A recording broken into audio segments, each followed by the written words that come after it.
Assalamu alaikum. We are going to start the topical past papers of the endocrinology. The first question is the give the rationale for the use of the oxytocin in the antepartum in the postpartum period. इसका मतलब क्या है कि ना rationale का मतलब क्या है कि specific use क्या होता है उस चीज़ का, उस drug का. तो basically हमने oxytocin का drug effect देखना है in the antepartum in the postpartum period में. एंटीपार्टम पीरियड में क्या कराती है कि लेबर इंड्यूस कराती है, ऑगमेंटेशन ऑफ लेबर कराती है और मैनेजमेंट ऑफ प्रीटर्म लेबर करती है. इंडक्शन ऑफ लेबर इस तरह कराती है, जो ऑक्सीटोसिन होती है ना वो लेबर इंड्यूस कराती है प्रेग्नेंट वुमेन के अंदर in the for the delivery purpose. तो ये स्टिमुलेट कर देती है यूट्राइन कॉन्ट्रैक्शंस को by acting on the oxytocin receptors in the myometrium, जिसकी वजह से क्या होती है कि सर्वाइकल डायलेशन हो जाती है और प्रोग्रेशन ऑफ लेबर होती है.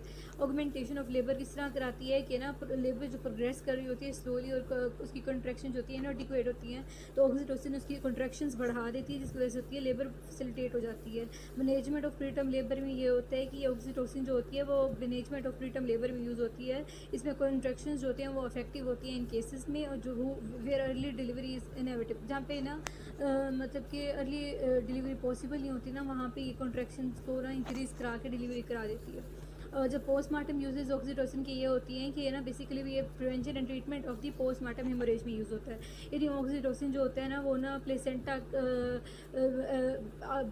प्लेसेंटा की डिलीवरी के बाद क्या करता है, पोस्टमार्टम हेमोरेज को ट्रीट करता है. बेसिकली यूट्राइन कॉन्ट्रैक्शंस जो प्रमोट हुई थी, अब उनकी यूट्राइन जो उनकी शेप थी, बॉडी शेप थी, उसको ये रिड्यूस करता है, उसकी एटोनी के उसके अंदर कॉन्ट्रैक्शंस को रिड्यूस करके उसको नॉर्मल लेवल पे ले आता है और ना मिनिमाइज ब्लड लॉस कराता है और ना ये प्लेसेंटल एक्सपल्शन को फैसिलिटेट करता है. बेसिकली डिलीवरी के बाद जब प्लेसेंटा जो होता है एक्सपल होता है तो उसमें ये ऑक्सीटोसिन से हेल्प करता है कि वो यानी कि यूट्राइन कॉन्ट्रैक्शंस की इंक्रीज़ करके उसकी एक्सपल्शन को इंक्रीज़ कर देता है. आगे ये ना यूट्राइन इनोवुलेशन को भी इन्हांस करता है.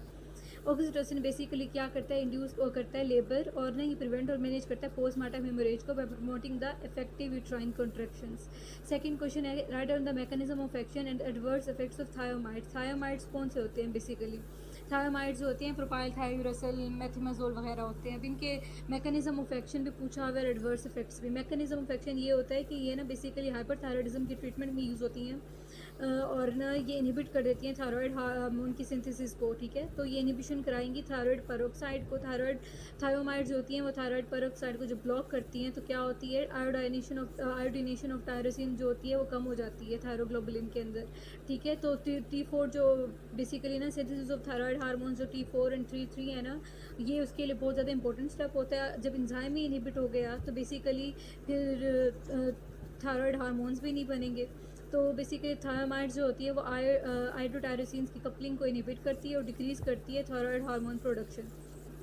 क्या था थायोमाइड्स में ना, प्रोपाइल थायोयूरेसिल था और मेथेमाजोल थी. ये दोनों ना ये दोनों यूज़ होते हैं for the treatment of the hyperthyroidism by inhibiting the thyroid hormone synthesis. Their primary mechanism are inhibition of the thyroid peroxide.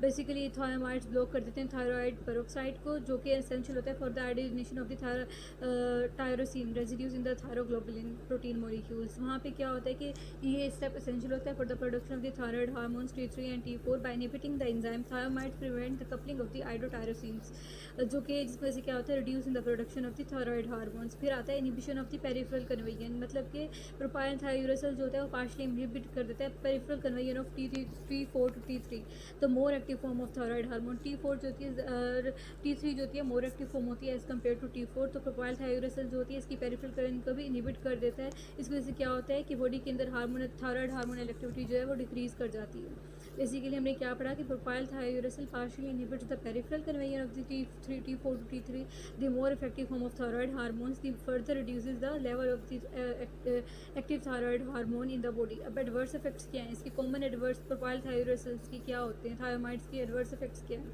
Common adverse effects ये हैं कि स्किन रैशेस कराता है और ना बेसिकली इचिंग प्यूराइटिस कराएगा, डर्मेटोलॉजिकल रिएक्शंस करा देता है, गैस्ट्रो इंटेस्टाइनल डिस्टर्बेंसेस कराता है, नोजिया वोमिटिंग कराता है, मेटालिक टेस्ट होता है, severe but rare adverse effect जो होती हैं वो एक ग्रेनुलोसाइटोसिस कराता है, हेपेटोटॉक्सिसिटी कराता है, वेस्कुलाइटिस कराता है, आर्थ्रेल्जिया कराता है, हाइपोथायराइडिज्म कराता है और ट्राइटोजेनिसिटी कराता है. मेथामेजोल जो होती है ना ये बेसिकली ट्राइटोजेनिक इफेक्ट्स के साथ associated at the first trimester of pregnancy.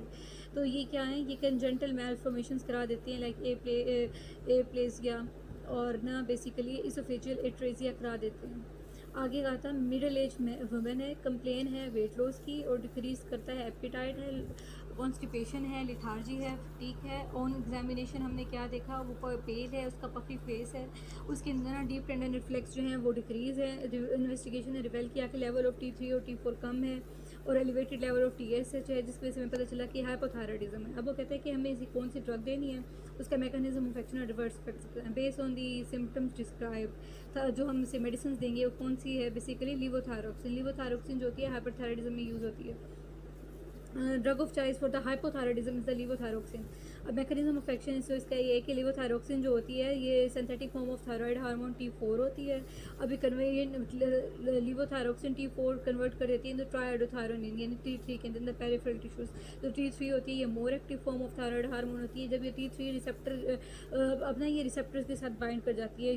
T3 जो होती है न्यूक्लियस के अंदर ये इंट्रासेलुलर इनके इंट्रान्यूक्लियर रिसेप्टर्स होते हैं, वहाँ जाके ना T3 बाइंड करती है और ना बेसिकली ना फिर ना ligand dependent transcription factor release करती है, जिसकी वजह से ना जीन एक्सप्रेशन जो हैं वो रेगुलेट होते हैं। अब जीन एक्सप्रेशन रेगुलेशन के बाद क्या होता है कि ट्रांसक्रिप्शन ऑफ जीन्स की वजह से मेटाबॉलिक प्रोसेसेस जो होते हैं वो बेसल मेटाबॉलिक रेट इंक्रीज़ कर जाता है और ऑक्सीजन कंजप्शन भी ज़्यादा होती है, एनर्जी एक्सपेंडिचर भी ज़्यादा होता है।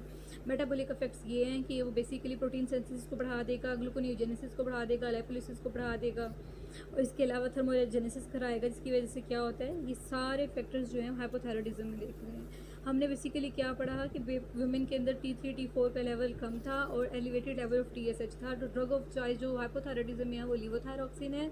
मैकेनिज्म ऑफ एक्शन ये है कि पेरिफेरल टिश्यूज़ के अंदर T4 ने T3 में कन्वर्ट होना होता है।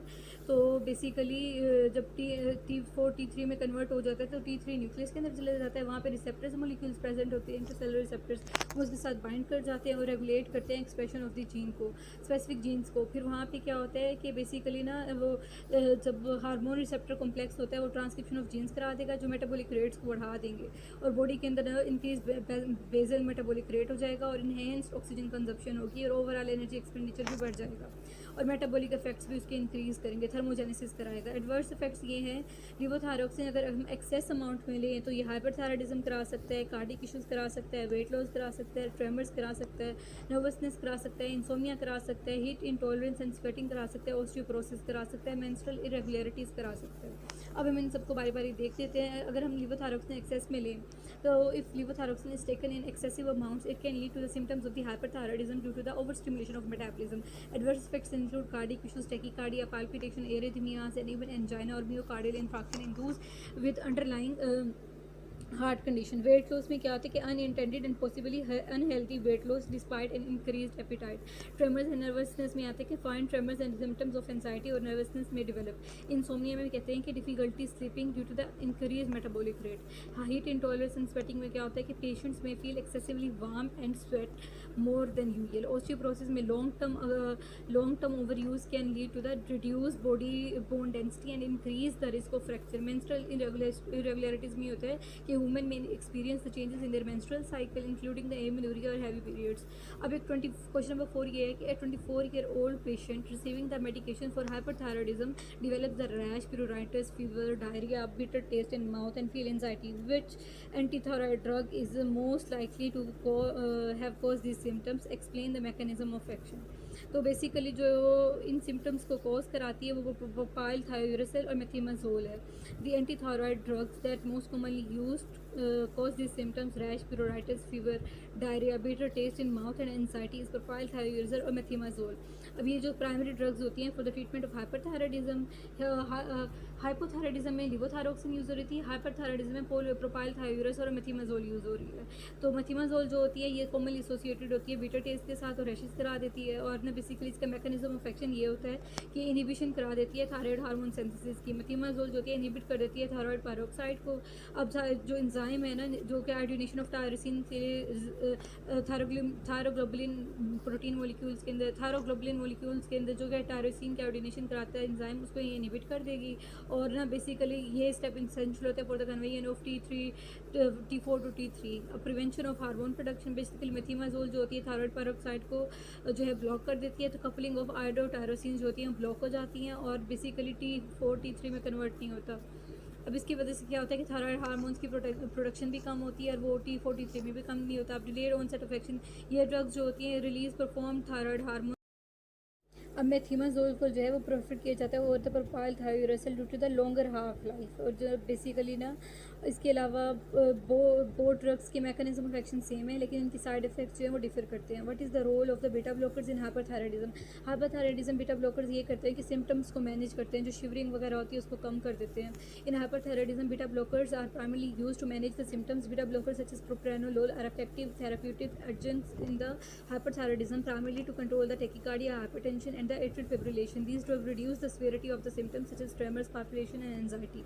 Additionally, propranolol at high doses can reduce the peripheral conveyor of T4 to T3 by approximately 20%, therefore lowering the concentration of the more effective hormone. The role of beta blockers, this is the role of beta blockers in the management of the hyperthyroidism. आगे वो कहते हैं कि a patient was suffering from the symptomatic gout, and was prescribed glucocorticoids for short duration. If a patient keeps on taking it for prolonged period, which adverse effects are expected? If a patient continues to take glucocorticoids for a longer period, तो several adverse effects हो जाते हैं, जिसके metabolic effects में क्या होता है कि hyperglycemia होना शुरू हो जाता है और इंसुलिन रेजिस्टेंस प्रोड्यूस होती है, डायबिटिक मेलाइटिस हो सकती है, फैट डिस्ट्रीब्यूशन की वजह से क्या होती है, कुशिंग डिजीज़ हो सकती है। मस्कुलोस्केलेटल इफेक्ट्स में ये होता है कि अगर लॉन्ग टर्म ग्लूकोकोर्टिकॉइड थेरेपी ली जाए तो मसल वेस्टिंग होम्योपैथी होना शुरू हो जाती है, ऑस्टियोपोरोसिस होती है, ग्रोथ रिटार्डेशन होती है। जीआईटी इफेक्ट्स में क्या होता है कि basically increased risk of peptic ulcer होगा और जीआईटी ब्लीडिंग होती है और chronic glucocorticoid use with chronic glucocorticoid use. Cardiovascular effects में ये होता है कि पेशेंट्स में develop the hypertension, increase cardiovascular risk due to the fluid retention and other metabolic effects of glucocorticoids. Immunosuppression में ये होता है कि long term glucocorticoid use suppresses the immune system leading to the higher susceptibility to infections and impaired wound healing. Ophthalmic effects में होता है कि chronic use में results in the cataracts and glaucoma. Neuropsychiatric effects में भी अगर prolonged use of glucocorticoids किया जाए जिसकी वजह से mood changes भी हो सकते हैं, जैसे यूफोरिया, डिप्रेशन वगैरह। इस सारे